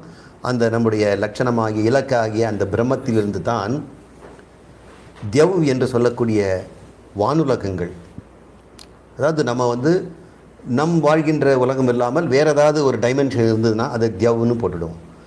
நாம் வாழ்கின்ற இந்த பிருத்திவியும் அதிலிருந்து தான் தோன்றிச்சு. அந்தரிக்ஷம்னு சொல்லக்கூடிய இடைப்பட்ட இடம், இது வந்து வானுலகம். இதெல்லாம் ஏன் இப்படிலாம் சொல்கிறாங்க? எல்லாம் சயின்டிஃபிக்காக இல்லைன்னுலாம் கேட்காதீங்க. இது வந்து போதனை சொல்லக்கூடியவங்க வந்து யாருன்றதை பொறுத்து இருக்கிறது. உத்தம அதிகாரிகள் கொஞ்சம் பேர் இருக்கிறாங்க, இவங்க தான் இந்த மாதிரியெல்லாம் கேள்வியெல்லாம் கேட்பாங்க. அப்போனா உனக்கு இந்த டீச்சிங் வேண்டாம்ப்பா அப்படின்னு. அப்போது மந்த அதிகாரின்னு இருப்பாங்க இல்லையா, அவங்க என்ன நினச்சிட்டு இருக்காங்க? மேல் உலகம், நடுவில் இருக்கக்கூடிய அந்தரிக்ஷம் அப்படின்லாம் அவங்களுக்கு ஒரு ஐடியா இருக்குது இல்லையா. அவங்க போக்கில் தான் நம்ம சொல்லிக் கொடுக்கணும். அவனுக்கு என்ன தெரியுமோ அதை தான் சொல்லிக்கலாம். அதனால் வந்து நமக்கு வந்து வேதம் கூட மனமிறங்கி கொஞ்சம் இந்த மத்தியம அதிகாரிகள்னு சொல்லக்கூடியவங்கள நம்ம சொல்கிறோம். அவங்கெல்லாம் உத்தம அதிகாரிகளுக்கு இது இல்லை. அதனால் உத்தக மாதிரிகளை தப்பாக நினச்சிக்க வேண்டாம். மத்தியம அதிகாரிகளும் இதை நீங்கள் சரியாக புரிஞ்சுக்கங்க. அதிகாரி இல்லாத இருக்கான், அனதிகாரின்னு பேர். அவன் இங்கே வரவே மாட்டான், இந்த யூடியூப் சேனலுக்கு வரமாட்டான், அல்லது வேற எங்கேயும் வரமாட்டான், கூப்பிட்டாலும் அவன் பார்க்க மாட்டான். அனதிகாரிகள் பற்றி நம்ம பேசலை. அதிகாரிக்குள்ள உத்தம அதிகாரி மத்தியம அதிகாரி இருக்கிறாங்க, அதம அதிகாரிகள் யாரும் கிடையாது. அவங்கள் பொருட்டு இந்த அந்தரிக்ஷங்கிற வார்த்தையை நம்ம வந்து உண்மை வேதமே சொல்லியிருக்குது, அப்படி ஒரு இடம் இருக்குதுன்னெலாம் தேடியெல்லாம் போகாதீங்க. அது வந்து உங்களுக்கு சொல்லலை. நீங்கள் ஒருவேளை தேடணும்னு போனீங்கன்னா நீங்கள் வந்து மத்தியம அதிகாரி தான். நீங்கள் இப்படிலாம் சொல்லியிருக்குதே அப்படின்னு கேட்டிங்கன்னா ஓகே, உங்களுக்கு அதெல்லாம் கிடையாதுன்னு நான் சொல்லிவிடுவேன்.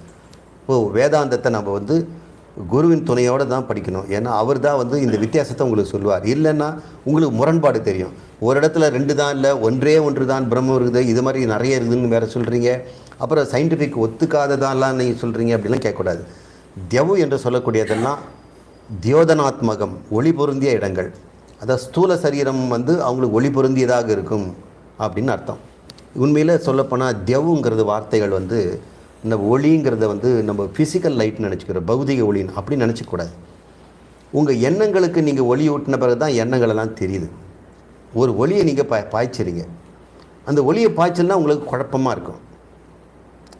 ஏதோ வருது போகுது, எனக்கு மசன்னு தெரியுது, எனக்கு ஒன்றும் தெரியல அப்படின்னு நீங்கள் சொல்கிறீங்க. தெளிவாக தெரியணும்னா நல்ல லைட் அடிக்கணும். அப்போது சில பொருள் வந்து இப்போ நல்லா புரியுது சார், நீங்கள் சொன்ன ஒன்று அப்படி புரியுதுன்னு. அப்போ யார் லைட் அடித்தது? நீங்கள் தான் லைட் அடிக்கிறீங்க.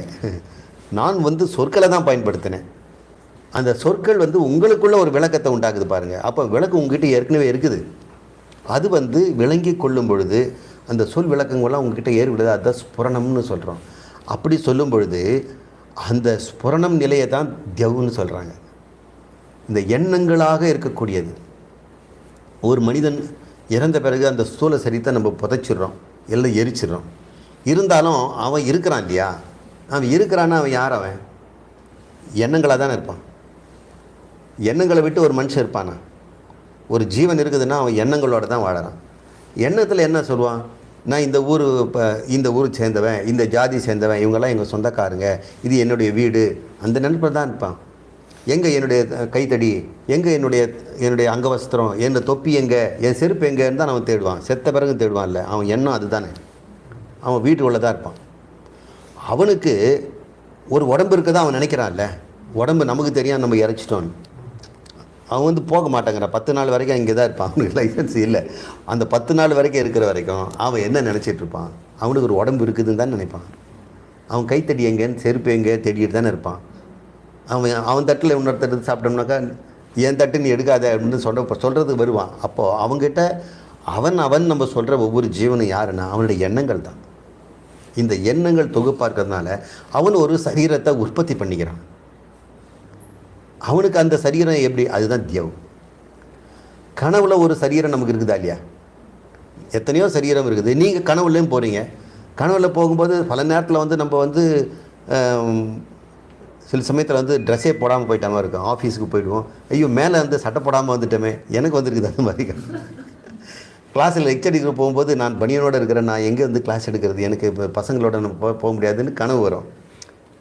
அப்போது எனக்கு வந்து உடை இல்லாமல் இருக்கிறதும் உடை போடுறதெல்லாம் தெரியுதில்ல. அப்போது அந்த உடம்பை ஒளிப்படுத்தியது யார்? அந்த உடம்புக்கு என்ன உடம்பு? அது ஒளி உடம்புன்னு பேர். அதனால் நிறைய பேர் நினச்சிட்ருக்காங்க அந்த சமாதியானவர் அவர் ஒளி உடம்பாயிட்டார், வாழும்பொழுதே ஒளி உடம்போடு இருக்க அவர் அப்படியே தேஜஸ்லாம் இருக்குது. இப்படியெல்லாம் இல்லை. மனம் தான் ஒளி. மனம் தான் நமக்கு வந்து ஒளி கொடுக்கிறது. மனதுக்கு பின்னாடி ஒளி கொடுக்கறது யார்? ஆத்மா. ஆத்மா சூரியன், மனம் நிலா, அதில் பிரதிபலித்து கொடுக்கறதுனால அது ரெண்டுத்துக்கும் நமக்கு வந்து தியவுன்னு சொல்கிறோம். இப்போ வந்து மனதால் ஒரு உலகத்தை சிருஷ்டி பண்ணோம்னா அது தியவ். அல்லது இறைவனாக ஒரு உடம்பை நமக்கு உலகம் படித்து கொடுத்தாருன்னா அது பிருத்திவி. அவருக்கு கூட இப்போ நம்ம வந்து உடம்போட இந்த உடம்புல இருக்கிறோம், நம்ம மன உடம்புல இல்லை. இந்த உடம்பு நானும் நினைக்கும் போது என்னாகும்? ஈஸ்வரன் கொடுத்த உலகத்தில் நம்ம வாழ்கிறோம், அது பிருத்திவி. கனவுல நாம் என்ன பண்ணுறோம்? ஈஸ்வரனே நம்ம எதிர்பார்க்கலை, நீங்கள் கொஞ்சம் ரெஸ்ட் எடுங்க சார், நான் கொஞ்சம் பண்ணிக்கிறேன்ட்டு நாமளே பண்ணிக்கலாம், அது வந்து தியவ். அப்போது கனவுலகமும் நனவுலகமும் அந்தரிக்ஷம் சொல்லக்கூடிய உறக்கம் எல்லாமும் இல்லாது போன நிலையும் அப்படின்னு ஒரு விளக்கத்தை நான் தரேன். மற்ற ஆச்சாரியர்கள் வேறு மாதிரியும் தரலாம். இப்போது உத்தம அதிகாரிகள் இப்படி சொல்லுவேன், மத்தியம அதிகாரிகள்னு சொல்லுவேன். இந்த பிரம்மன் தான் வானுலகத்தில் தெய்வர்களுக்கும் இருக்கக்கூடிய வீடுகள்லாம் படைச்சி அந்த மேல் உலகத்தை படைச்சது. நமக்கெல்லாம் வர்றதுக்கு இந்த மாதிரியான ஒரு மண்ணும் தண்ணியும் இருக்கக்கூடிய அழுக்கும் புழுதியும் இருக்கக்கூடிய பிருத்திவியை படைச்சது. வானுக்கும் பூமிக்கும் நடுவில் இருக்கக்கூடிய இடைவெளியாக வானம்னு சொல்கிறோம் இல்லையா, சூரியன்லாம் போயிட்டு வருது, அந்த அந்தரிக்ஷமும் அப்படி படிச்சதுன்னு இப்படி சொல்லுது. அதனால் இது குறித்து நம்ம வந்து விவாதம்லாம் பண்ண வேண்டாம். என்ன பண்ண, எல்லாமே நாம ரூபங்கள் பிரம்மத்திலிருந்து. யஸ்மின்னா எந்த ஒன்றில் அப்படின்னு அர்த்தம். அந்த ஒன்றில் ஓதம் அப்படின்னு பேர். ஓதம் புரோதம்னா ஓவன். ஓவன் என்னது? நெய்தல், துணி நெய்கிறாங்கல்ல, அவங்க ஓவன் ஃபேப்ரிக்ஸ்ன்னு சொல்கிறோம். பனியனு இந்த மாதிரியான திருப்பூரில் அதுதானே ரொம்ப ஃபேமஸ். அது வந்து நிட்டிங் அப்படின்னு சொல்கிறாங்க. அது வந்து நிட்டிங் வந்து ஓதம்னு அதுக்கு பேர். சமஸ்கிருதத்தில் ஓதம்னா ஃபேப்ரிகேஷன். இந்த எல்லாமே அதில் தான் ஃபேப்ரிகேட் ஆகிருக்குதான். நாமெல்லாம் நிறைய வெளியே ஃபேப்ரிகேட் பண்ணுறோம். இங்கே பிரம்மம் தன்னிடத்தில் எல்லாத்தையும் ஃபேப்ரிகேட் பண்ணுதான். ஃபேப்ரிகேட்ன்றது உங்களுக்கு தெரியும், கட்டுமானம் அப்படின்னு. இந்த நாம ரூபங்களாக நீங்கள் சொல்லக்கூடிய எல்லாத்தையும் இந்த 3 அடங்கிடுச்சு.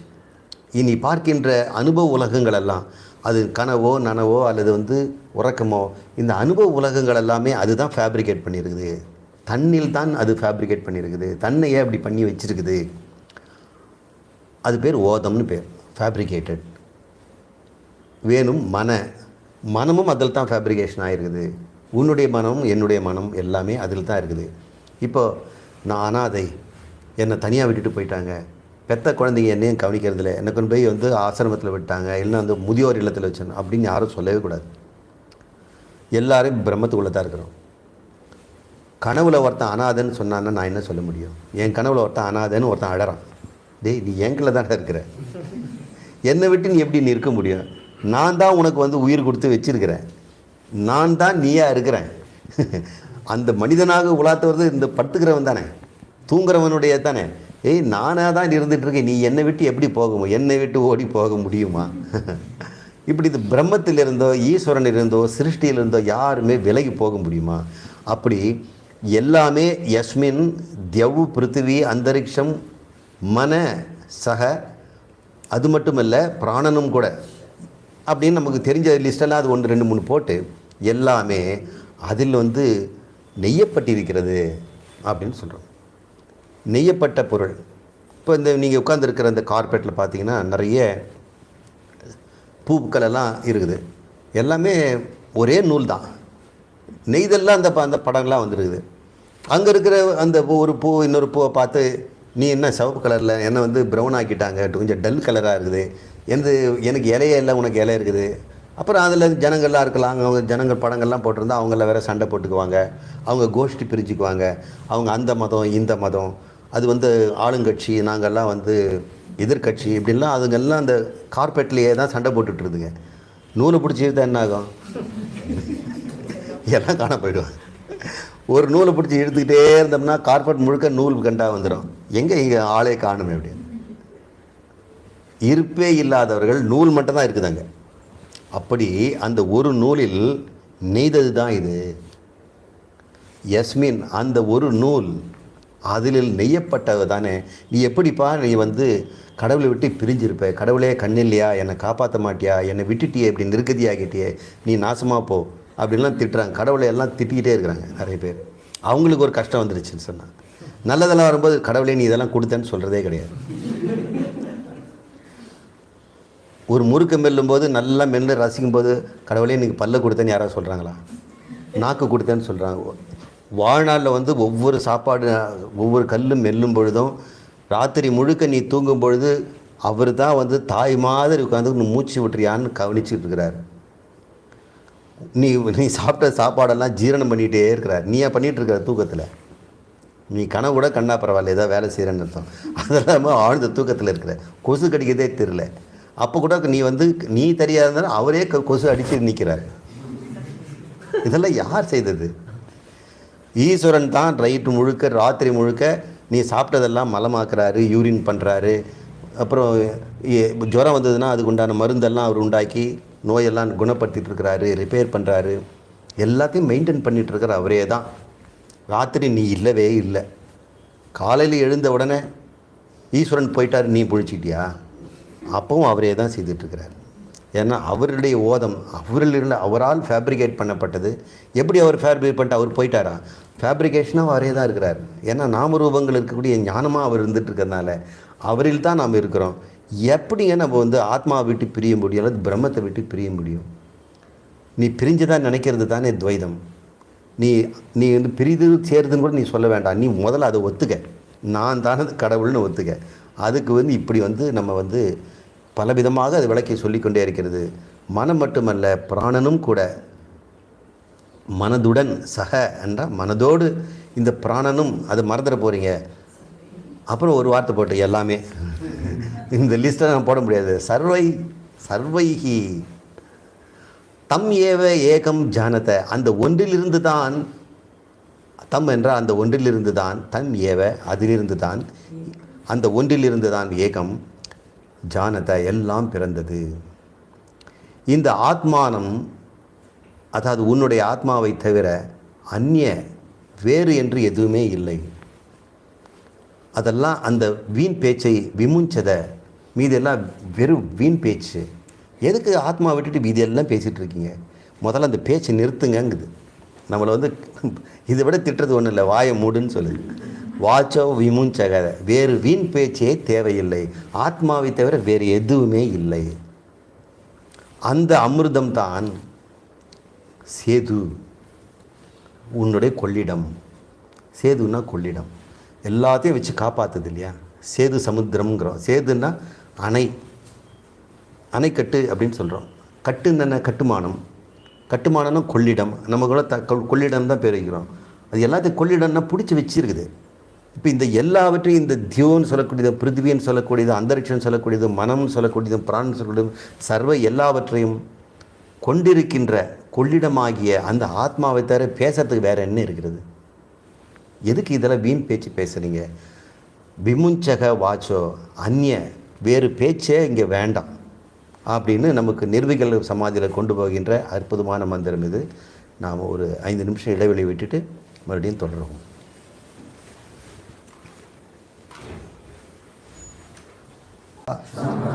யத்ர நாட்ய ச ஏஷோ அந்தச்சரதே பகுதா ஜாயமான ஓம் இத்யேவம் தியாயத ஆத்மானம் ஸ்வஸ்தி வா பாராய தமச பரஸ்தாத்.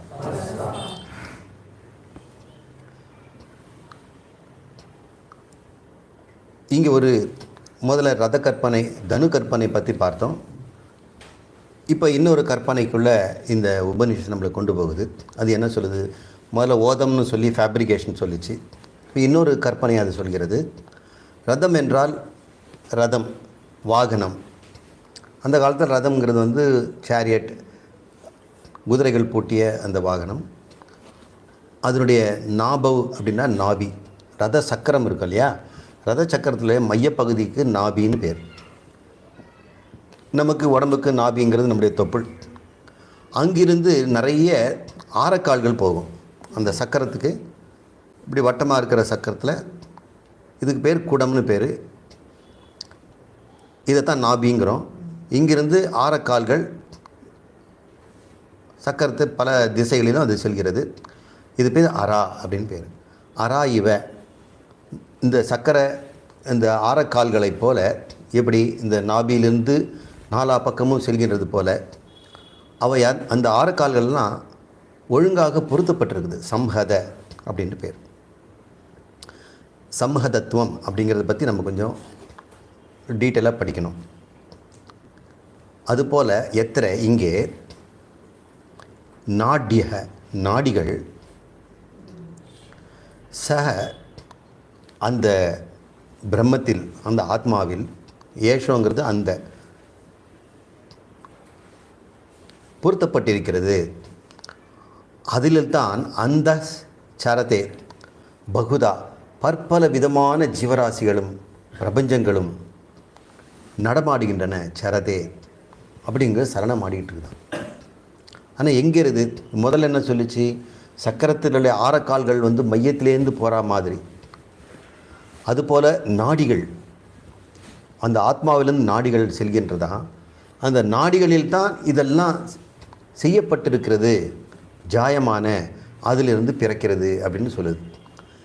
இந்த மந்திரத்தை அவ்வளோ சீக்கிரம் நம்ம விட்டுட முடியாது. இது ஆழமாக நம்ம சிந்தித்து நம்ம புரிஞ்சுக்கணும். 2 விதமான கருத்து இதில் வந்திருக்குது. நாடி என்ற சொல் இங்கே வருது. நாட்யன்றது நாடிகள், நாடிகள்ங்கிறது ப்ளூரல். அந்த ஒன்றில்தான் ச ஏஷ பகுதா பலவிதமானகள் பிறந்து அதில் நடமாடுகின்றன. என்ன சொல்கிறாங்க? பிரம்மம் அல்லது ஆத்மாவிலிருந்து உற்பத்தியான வெளிப்பட்ட நாடிகள் தான் பலவிதமான அசையும் பொருளாகவும் அசையாத பொருளாகவும் நடமாடிக்கொண்டிருக்கின்றன. ஜாயமான தோன்றி அந்த சரிதை அதற்குள்ளத்தான் நடக்குதான், வெளியெல்லாம் இல்லையா, பிரம்மத்துக்குள்ளேயே நாடிகளுக்குள்ளேயே. இப்போ இந்த கற்பனையை நம்ம கொஞ்சம் தீவிரமாக நம்ம யோசிக்க வேண்டியிருக்குது. அதுக்கு முன்னாடி இந்த ரத நாபாவும் நம்ம பார்க்க வேண்டியிருக்குது. இந்த ரத நாபாவுன்னு சொல்கிறத நம்ம இன்னொரு கிளாஸில் நம்ம பார்த்துருக்குறோம். அதை பார்த்ததுனால சுருக்கமாக அதை புரிஞ்சுக்குவோம். மீதி இருக்கிறது என்னன்னு பாவம்.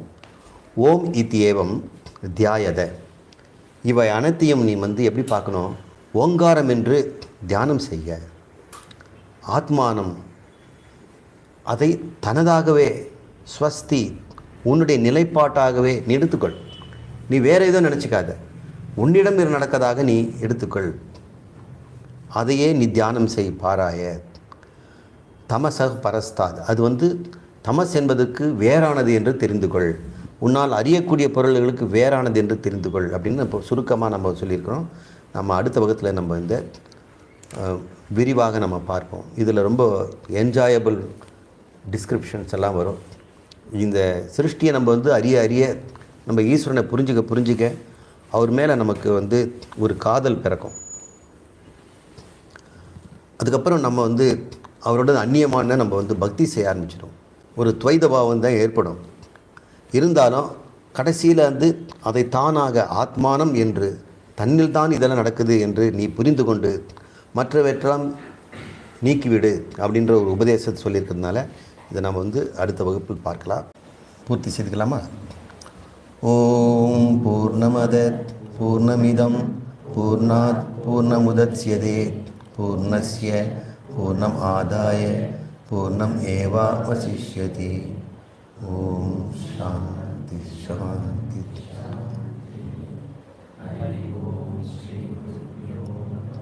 ஹரி ஓம்.